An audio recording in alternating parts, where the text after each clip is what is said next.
இப்ப பொண்ணுக்கு கல்யாணம் ஆயிருக்கு, அவ்வளவு சாரீஸ் எடுத்திருப்பீங்கல்ல கண்டிப்பா. எனக்கு மட்டுமே 25 புடவை எடுத்து கொடுத்தோம். அப்பா பொண்ணுக்கு கூட அவ்வளவு எடுக்கல. எடுக்கல, எனக்கு தான் எடுத்து கொடுத்தாரு.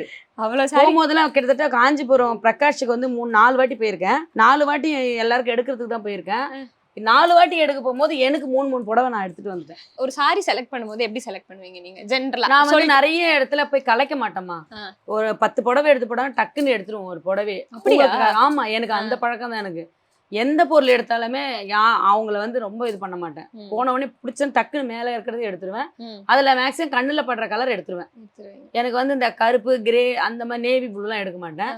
பளிச்சுன்னு இந்த மாதிரி இருக்கிற கலர் அந்த மாதிரி எடுத்து. இப்ப நான் கட்டுற புடவைலாம் பார்த்தாலே உங்களுக்கு தெரியும், ரொம்ப விருப்பமா கட்டுற புடவை தான் இதெல்லாம் கூட. ஆமா, இதுதான் பச்சை, சிகப்பு, மயில் கலர், மெரூன், கத்திரிப்பு கலர், வயலட்டு, ரோஸு, இதெல்லாம் எனக்கு ரொம்ப பிடிச்ச கலர். இது நார்மலா காட்டன் புடவை. இது ரொம்ப இப்ப தொட்டு பாருங்களேன், ரொம்ப பஞ்சு மாதிரி இருக்கும். ரொம்ப கம்ஃபர்டபுளா இருக்கும். ரொம்ப காஸ்ட்லி தான். இது 1500 புடவை இதானா. காட்டனா? ஆனா இது வந்து 25 வருஷம் ஆயிடுச்சு இது எடுத்து. இதெல்லாம் 25 வருஷத்து புடவை. ஆமா, இதெல்லாம் 25 வருஷம். இது அந்த கடையில இருக்கும்போது வியாபாரத்துல வாரத்துக்கு 4 தடவையாவது கட்டுவேன் அந்த புடவையை. பிடிக்குமா? ரொம்ப பிடிக்கும். இந்த கட்டம் போட்டது பிடிக்கும். கட்டம் போடுது. ஆமா, எனக்கு சின்னாலம் பட்டு புடவைனா ரொம்ப பிடிக்கும். அதுக்கு பேர் சின்னாலம் பட்டுன்னு வாங்குவோம். கட்டம் கட்டமா இருக்கும். இதுலயே பட்டுல வரும். இது ஒரு ஆனா இது காட்டன்ல எனக்கு ரொம்ப பிடிக்கும். இந்த கட்டம் வச்ச புடவை எனக்கு ரொம்ப பிடிக்கும். சிறுங்கட்டம், கட்டம் போட்ட புடவை. இப்ப இந்த மாதிரி என்னென்ன மெட்டீரியல் பிடிக்குமா?